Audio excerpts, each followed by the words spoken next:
How many sync places would you say you have at this point? It's over 800 now.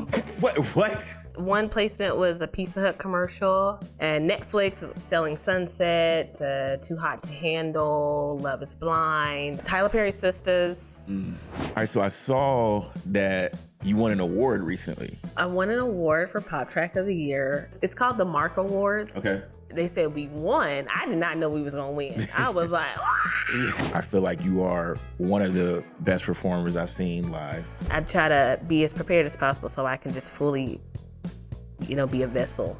When you are comfortable with who you are, it gives you the permission. You give yourself the permission to just, okay, this is how I'm gonna express it and try these things out and see what works best for you. For anybody out there who is maybe looking to get into sync, what advice would you give? Yeah, anyone that wants to get into sync, I feel like you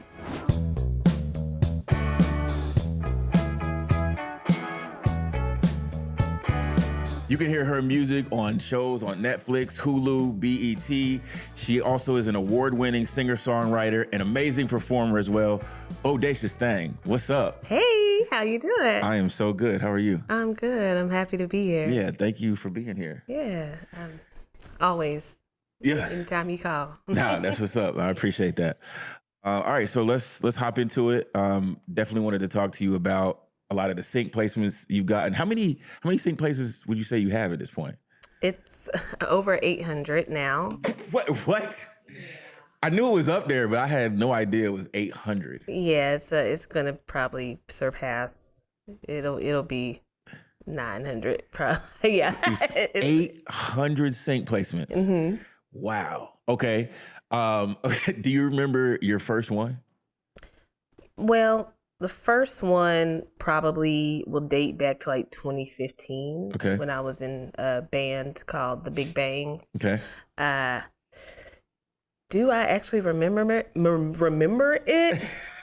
Not really. I was partying way too much, to be honest. Hey, it's all good. I understand. No judgment over here. Hey, yeah. Appreciate it. But yeah, the one that I remember was with Disney. Okay. That was the first placement where I made some money on the front end, and I was doing it more as a work for hire at that point. But yeah, they actually asked us to sing off key. It was a very odd request. Yeah, request for singers. And so they're like, okay, you guys sound too good. We need you to like mess it up a little bit more. It's like, it was very funny. Okay. But that's the one I remember the most, actually. Okay. From the beginnings. Okay. So yeah, Disney. How did that one like come about? How did that start? I met someone at one of my shows, and he came up to me. He was like, yeah, I would like to connect with you. I love your voice, all this and that. And it took some years, I think, before I actually worked with him, my friend Tom. But yeah, he called me up, and I didn't really know what was going to happen, and it worked out. They wanted it.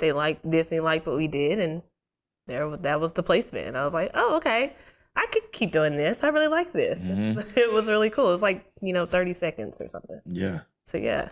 Awesome. And talk about some of the other sync placements that you remember. I talked about Netflix, Hulu. Can you kind of take us through some of those other placements that you've gotten? Yeah. One placement was a Pizza Hut commercial. That was my first big commercial. Okay. As far as a song that I had written, because the Disney song was something like I said, work for hire, and it was something they were telling us to do. So okay, yeah. Coming in doing the job. Yeah. But for this particular placement, it was a song that me and my co-writer friend had wrote. And so we got, the upfront money for that, and on the back end for the writers and publishing and everything. And so that was very memorable. And then, it was a national commercial, so it was playing all over the place. And awesome. So yeah, that was a really big one. And then Netflix is selling Sunset, Too Hot to Handle, Love is Blind, all those things, like reality, a lot of the reality TV show stuff on Netflix. Yeah. Yeah, those are some of my favorite ones too, because I didn't really watch that stuff until more recently when my songs started to get placed Yeah. on it. But now I'm That'll do like, it. I'm kind of into it. Yeah, yeah. Like guilty pleasure, you know, watching those Netflix reality shows. But yeah, those are some of the main ones that come to mind right now. Yeah. And then you had some on like Hulu and BET as Yes, well. Tyler Perry Sisters. Mm. Yeah, that one. I'm trying to think of the Hulu ones, but that is escaping me. All right, all good. Sorry. Yeah, no worries. Sorry. Well, you have 800. I mean, it is kind of hard to keep track of what's where, I'd imagine. I'm no judgment. It's all good. Yeah. So okay, 800 placements, across all these different places. For anybody out there who is maybe looking to get into sync, what advice would you give for them or to them?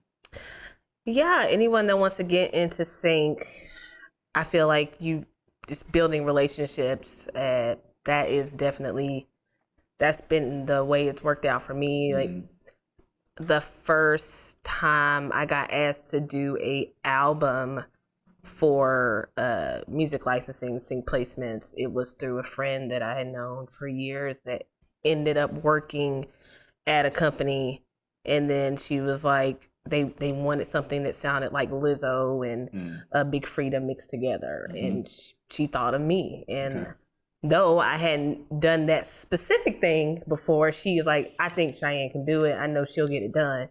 So she called me and I did it, and that really snowballed me in the sync placement world, music licensing world, from that one call from a friend that just happened to be working at this licensing company now. So I didn't know that was going to happen, and we were just friends. And so being in the industry, showing up when you say you're going to show up, being reliable, and people know that they can trust you, that's a really big part of getting into not only the music licensing world, but just any job you want to do or any career you want to do. Yeah. People have to be able to rely on you and trust that you're going to do what you say you're going to do, communicate well, and all that kind of thing. Absolutely. Any other tips, helpful hints for anybody maybe looking to get into it? Perfection. I feel like this is something I've dealt with, and I hear other artists talking about this, just being a perfectionist. It really slows you down. Yeah. But I've realized, and just being super calculated, and it's better to show that your work is that you have work to show, and not just sitting on songs for like 10, 20 years and things like that. And I get it that artist thing, you want it to be a certain way, but at the end of the day, the world, it's up to everyone else. And I think music is just a way to express yourself in that moment. You let it go out into the world, and you never know. Sync licensing aside, you never know what your art can do for someone else. And there's a reason why it comes to you, and just trust your gut in that, and just put the music out. Just keep expressing, and I think that's another point. I hope that made sense. Yo, that absolutely made sense, because perfectionism is a very crippling thing, or it can be for a lot of people. And I see it time and time again, where people are very talented singer-songwriters, but maybe they don't have any music out, because it's like they're holding on to these songs that they have because, I gotta tweak this, I gotta get this right, I gotta do that. And I get it. Believe me, I get it. It is your baby. It's your song baby, and you want it to be perfect. But it's like you said, if you never put it out there, then who's gonna enjoy it? Nobody. You know what I mean? And so it's like, I think showing up consistently and continuing to show up is what will help propel you forward, I believe. Exactly. You know what I'm saying? And I don't think it's like that one perfect thing. a lot of times. You know what I mean? And maybe, for some people, they have some hit song or something and it immediately goes viral and it pops or whatever. But for the most part, I feel like with most people, it is consistent action over time that is what sets them apart and what helps propel them forward. Yeah. You know what I mean? Exactly. I totally agree. That's exactly what it is. Also, I mean, there's a lot of artists that aren't a part of a PRO, a performance rights organization. So yeah, that's some more advice too. Join a PRO. Yes. So you can, track your music and things like that. Yeah. Absolutely. Yeah, have your ducks in a row, kind of on the paperwork side of things, so that you can collect this money because, being a part of a PRO is one of the things that essentially helps you collect the money. Yeah. And so if you're going to get into the sync game, that is super important to have, be a part of a PRO and have those types of things in order so that, you get your check. Yeah. Get your coins, okay? Yeah. You know what I mean? Yeah. Yeah. You got to have and it's one of those things as an artist, the business side of things can get lost. Oh, yeah. It can be a headache. It's a hassle. It's something that a lot of times we don't want to think about. But if you want to make the real money, and you want to get into things like sync where you can get checks for music, then it is absolutely necessary. It is imperative that you have these things in place. Yeah, exactly. It is a headache, and I am not saying I'm perfect. It's a learning process, and I'm getting better every day with just registering songs and getting all the writer information from all the different writers, making sure, this song is signed to this person, but this song is not. And so it's like there's different things that go along with, each deal. It's very, I don't want to say convoluted, but it can be. It can be. So you do have to be aware, and, rules change. And so it's important to, like you said, be on top of that kind of stuff. Especially if you're independent, you're not signed to a major label. Like you got to do it. It's on you. It's all on you. So it's like, yeah. That's something I'm definitely in the process of now. I've been, since I quit my job, I've been looking into ways that I can make money through music, and sync is one of those avenues. Yeah. And I went to a sync conference recently, and one of the things that I picked up is like, I got to have all my, ducks in a row. I got to have everything lined up. I need, having, all the writers, tracked down and making sure you have all the splits and stuff worked out. And a lot of times sync companies will want what's called a one-stop. So it's just like an agreement that basically like you can use this song in, whatever. Exactly. And so like having that, because a lot of times these sync placements, as I'm sure they need stuff yesterday in a lot of cases, and they don't have time to be tracking down a million writers or whatever from the song. So if you have all that stuff ready to go already, then it just makes it that much easier. Yeah. And because if they want to use your song for something, and then it's like it's taking you forever to get your stuff together, they're just gonna go with somebody else. They're just gonna use a different project. Have you had any like experiences like that where you were like, oh man, I wish I would have had this and this, and it's like you learn from that? Many times where I couldn't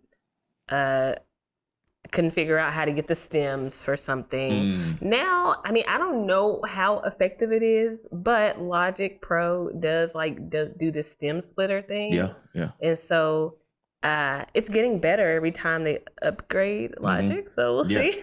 Yeah. But that has helped me in some sense where if it's clear enough, like I think I can at least show that there's something there, and that especially if they just want an instrumental and a vocal isolated, sometimes it sounds good. Yeah. But I prefer to not do that. Yeah, you want to just, ask the producer, engineer, to make the stems for you if you don't know how to do it on your own. And you know, I am a top liner and lyricist, you know, the whole thing. So that's not my specialty. The technical side. Yeah, the technical side, the engineering stuff, that is not my specialty. So now I know right away, and a lot of people that I work with now as well know it's just an automatic thing. Here's the song, here's the stems, because we're aligned. We know what this is for and why we're doing this. So Yeah, no, that's something I've kind of started doing too. Is just getting instrumentals for songs, just to have them. You know, hey, can I just get the instrumental? Sometimes it might be instrumental and the acapella, just like you know what I mean, the vocal acapella, just to like have it. You know, just because you never know. You know, so that's something I'm kind of starting to. I was talking about getting my ducks in a row for sync. You know, so it's like I essentially have made a spreadsheet. And so I'm like kind of going through, okay, for this song, I need the instrumental. I need to have all the lyrics, you know, printed out, ready to go. I need to have a one stop ready for this song. I need to have split sheets. I need to have, you know what I mean? And just all this stuff. I'm like, okay, these are the things that I need if I want to at some point sync this particular song or whatever. Yeah. And so I'm kind of like going through and getting all those things like together, you know? Yeah, it's great. And I'm still doing that too. Yeah, like, cause you know, we write so much. Songwriters, you know, it's like I said, once you get past that perfectionist thing and you just start going and like making art, it can be overwhelming if you don't do that stuff right away. So I'm catching up. You know, getting all things. You know, for every song. It takes some time, you know. I mean, especially when you have hundreds and hundreds of songs that you've done and worked on, you know. Yeah, so. Maybe in thousands. It may be. I mean, I feel like if you have 800 placements, then there's probably a lot more songs out there that maybe didn't get placed or whatever. So true. I'd imagine there'd be, you know, over 1,000 songs out there that you've had a hand in. That's a good.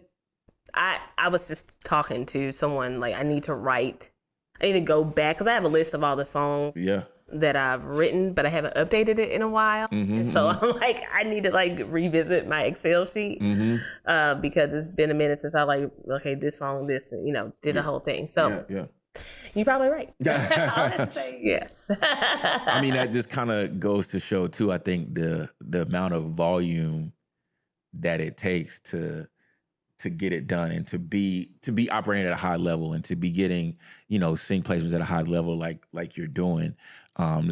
It takes a lot of volume. Like you're writing a lot and, you know, producing a lot of music, you know?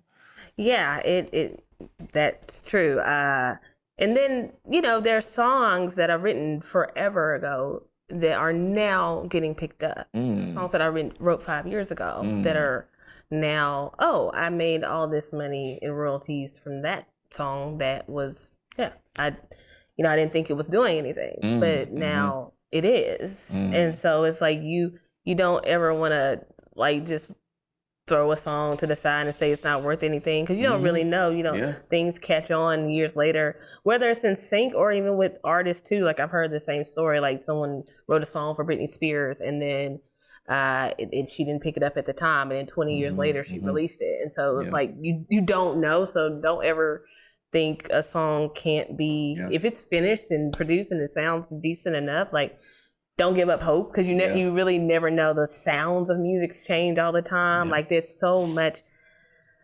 change. So you mentioned Lizzo earlier. I think I remember seeing something about her, seeing an interview with her where she was saying, you know, the song that blew her up, she had put it out years before. Exactly. You know? And so like, and you hear those stories all the time. So you never know what's gonna come back around. In your case, when you were talking about, you know, you said a song from like 5 years ago was like you were getting some royalties from it. Now, what is that specifically? Or what was that on a show? Did it get picked up on a show, or was there some other way that it was getting royalties? Or well, okay, the scenario that was playing in my mind is actually, it was, so I did a movie score kind of situation, and it was for Lifetime. It's a Toni Braxton movie. She did 3 movies. Okay. For the first movie, it was a very interesting thing because they wanted me to do a cappella sound effects kind of thing to transition into different scenes. And so I was literally just like on the mic, like ha ha ha ha, oh, like no instrumentation or anything. I was just playing with these different sounds with my voice. Okay. And then I sent it over to a mix engineer and he did the thing, and yeah, it's on this movie. That was like 5 years ago. That is generating royalties that I didn't know were coming, you know? So it was like, and you know, it was cool because it was a movie. And so I got paid up front, but also like the writing on the back end.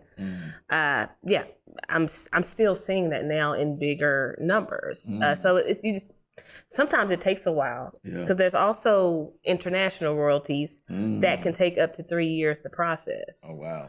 And so it's typically domestically in the U.S. is 9 months. Internationally, it could be up to 3 years before you see the proper royalty come through. So it's a lot going on there. But I don't know. I feel like I went on a tangent. No, that's all good. All good.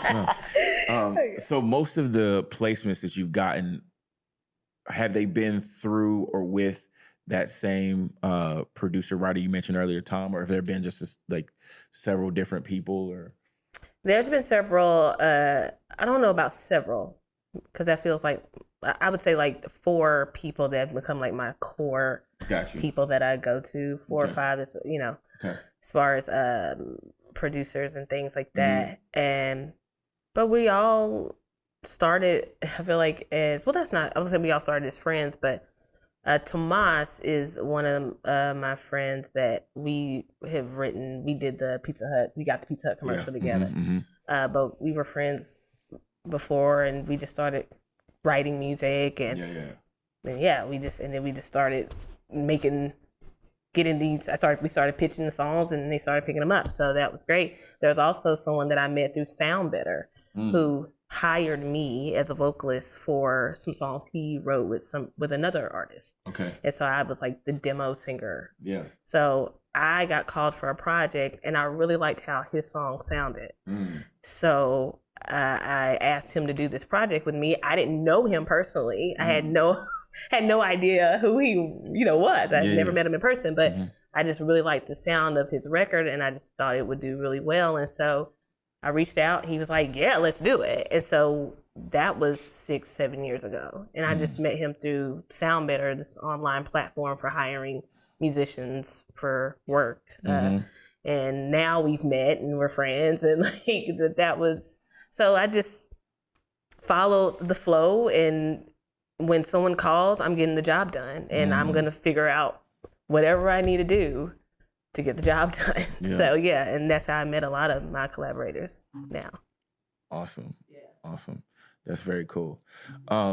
In working with a lot of these collaborators, how is the process kind of going now? Are you getting briefs from a company? Are you getting requests for songs? Are you just mostly just writing a bunch and just sending them out to contacts that you made in that industry? Kind of how is that process going for you now? I do everything. I pitch songs. I'm always writing. So always writing. Yeah.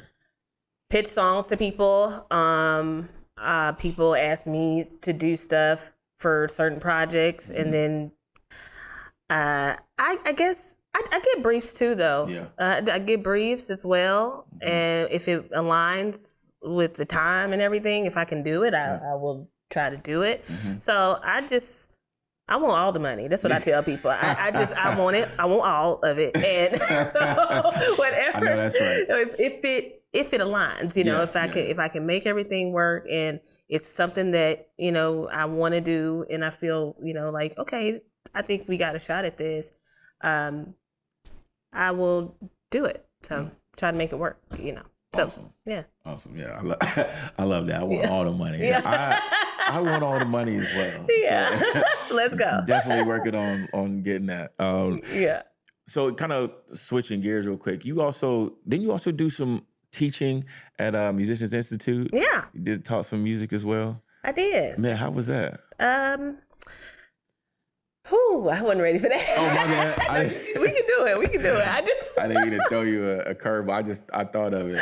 No, teaching is such a special gift. I think that people who embody that spirit and want to teach, I just think they are so special because it takes a different kind of patience to teach, especially when you're teaching adults. Yeah. Because adults think they got it. Even though they in school trying to learn. Right. At least that's something that I encountered. I felt like I encountered, especially, singers are divos, but that's we already know, you know. So I feel like I encountered a lot of that. It's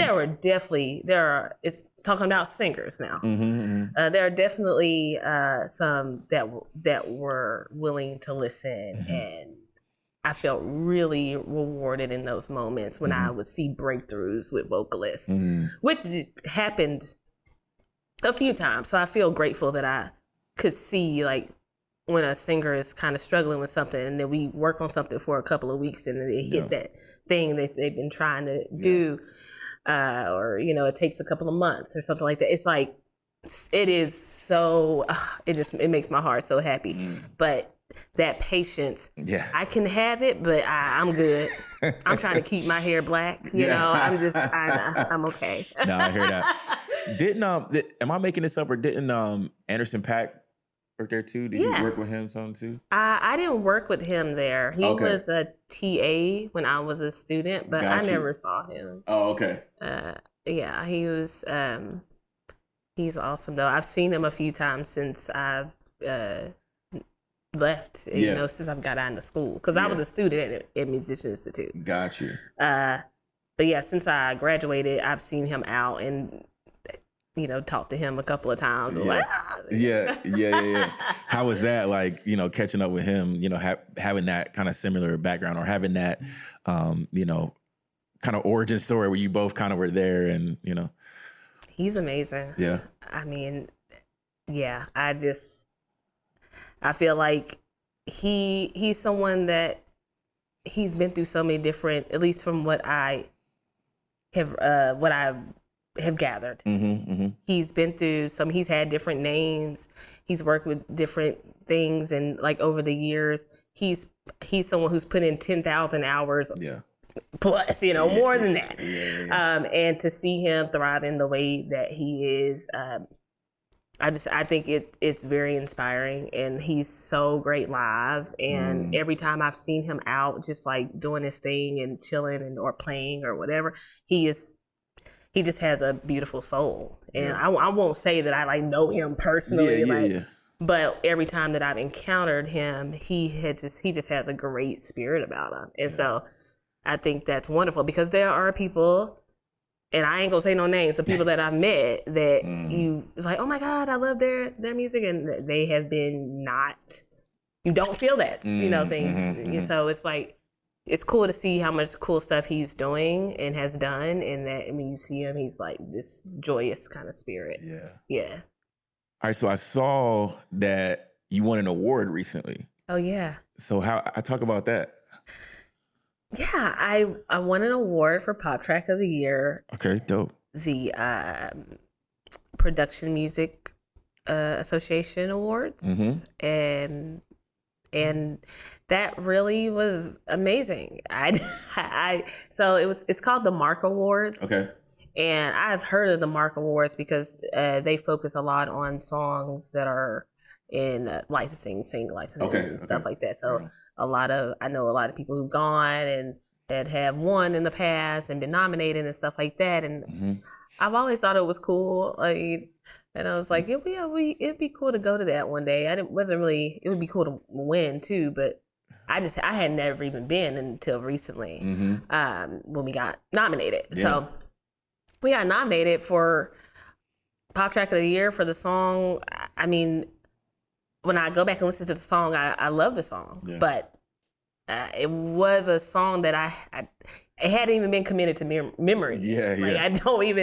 I barely remembered it. It came out like more recently, and yeah, and so when they said we got nominated, I was like, wow. And then when they said we won, I did not know we was gonna win. I was like, ah! There's a video of me like, you can just hear my voice like she did not know she was gonna win. Okay. So it was really cool. I mean, it was a lot of people in the room. I would say probably like 300 like people, and they're all like working in licensing and radio and just different avenues in music. I loved it. It was a great experience, and it did feel good to be recognized. Yeah. I've always been kind of someone that's like, I'm not big into the awards and things like that, but it's a good thing. I think it's cool to be recognized, and it inspired me to just keep going even more so. Not that I had any visions of stopping, but it gave me extra fire, to like, okay, let's do this. Like, let's keep going and elevating, Yeah. Dope. That's awesome. I also wanted to talk to you about something that we talked about in the previous iteration of the podcast. You were one of the first guests on there as well. And we talked about performing. And I wanted to touch on that again with you because I feel like you are one of the best performers I've seen live. And I just wanted to, kind of revisit that conversation, get a sense of how you approach performing and, how you kind of get ready for a performance. Yeah. How do I get ready? I want to be prepared. I know what's my set list. What instruments are going to be playing with me. Am I playing with the band? Am I playing with tracks? I want to have all that kind of stuff I want to know at least 2 weeks in advance if I'm performing, especially for my own music, my original projects, things like that. And yeah, just getting into, make sure I'm stretching and exercising and eating right because that affects your voice. And also, like I said, the more prepared you can be with your music, that's gonna that makes me more comfortable on stage. And then as far as when I am prepared, I can just fully release and express, and I'm not like worried about do I know that lyric? Is he playing that right? I try to be as prepared as possible so I can just fully be a vessel and be used in that moment to whatever I'm supposed to say, just let it be free flowing. Yeah. No, that's super key. Preparation. People ask if I get nervous when I'm about to perform. And this is what I've always said recently is not if I'm prepared. Yeah. If I'm prepared, then I'm not nervous because I know I got this. You know what I mean? Yeah. Like I know that I am ready to do the thing, But yeah, it's I feel like nervousness is that it can be at least like a lack of preparation in a lot of cases. Yeah, it can. And sometimes I definitely get the jitters because I care. Yeah, for sure. Yeah. I want it to be. I want to be my best self. And I want to be clear in my head and clear in my heart, so I can just be a clean vessel to express. Yeah. And just I want to receive whatever message I need to receive and relay it to the audience in the best way possible. So, if you ain't prepared, you can't do that. Yeah. But I feel like when you get those jitters, it just means you love what you do. Yeah, that's true. Yeah, 100%. Jitters and nervousness is like, a different thing. So, I feel that. I feel like the art of performing can get lost a lot of times. And what I mean by that is I feel like a lot of artists because I see a lot of showcases. I see a lot of, people perform at open mics and whatever. And I feel like people get up and they sing their song, but that's not necessarily performing, you know? Like just singing your song is not the same as performing it in a lot of cases. Yeah, no. You know what I mean? Yep. And I feel like what gets lost is that as entertainers, it is our job to move the audience in some way, shape, or form. Mm-hmm. And there's different ways to do that. And I feel like each individual artist has to figure out how they can best do that. And some people, they might be a beast on an instrument and you just like you're watching them, you're like, oh yeah, you know what I'm saying? And some people, it may be their voice, their vocal runs or their power, like which you have amazing runs and power yourself.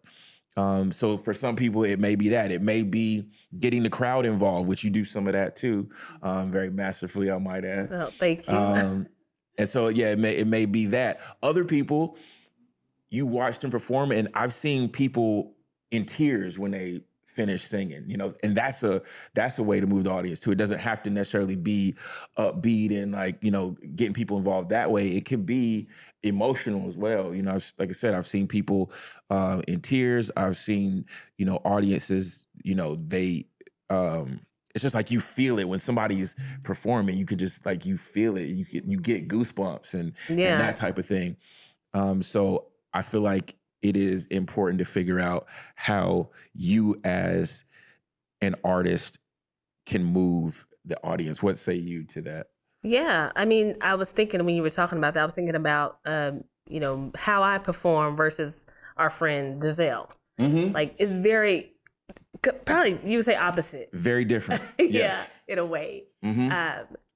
But she is so, her performance is so, and I don't know how to say the word, just like it captivates, captivating. Mm-hmm. Her more of the emotional side and the storytelling. Yeah. Yes, like the way she performs versus the way I perform is like no one of those is better than the other, but she found the way that she expresses, mm-hmm, and mm-hmm. I express in the way that I feel. But I think it's all about how you are you comfortable with yourself, mm-hmm. Too. It's like when you are comfortable with who you are, it gives you the permission. You give yourself the permission to just, okay, this is how I'm going to express it, mm-hmm. and try these things out and see what works best for you. Yeah. And I mean, and you as well. You perform, you play the keys, and then you'll get up and move around and not play, and like you have different ways that you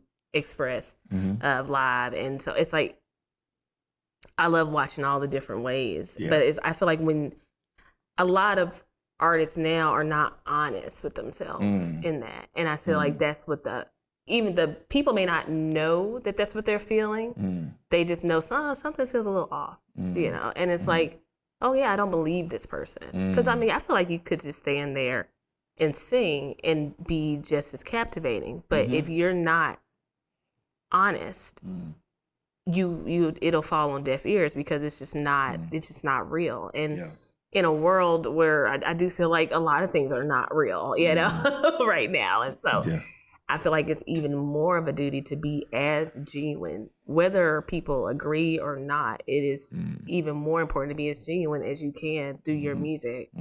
I feel like I can't remember the name of your song right now, but the one that you're with the rock and the R&B, the one the newest one with your friend, with Maddie. Maddie, oh, Can't Wait. I love that song. Oh, thank you. It's such a good song. I feel so much like passion in that track, and it like every time I hear it, I'm like, oh, it's just, it's really good. Thank you. It's I was about to say, but yeah, like there's an honesty there, and it's like that song is such you're manifesting. I just feel abundant when I hear it, and it gives me a feeling. And I feel like if you're not giving, like you said, I think you hinted at that or said that too. Like you're not evoking any feeling. like, what are we doing here? Are you just trying to be cute? I'm tired of cute. Like, I'm bored. I'm good. So yeah, that's what I got to say. All right. No, Yeah. That's what's up.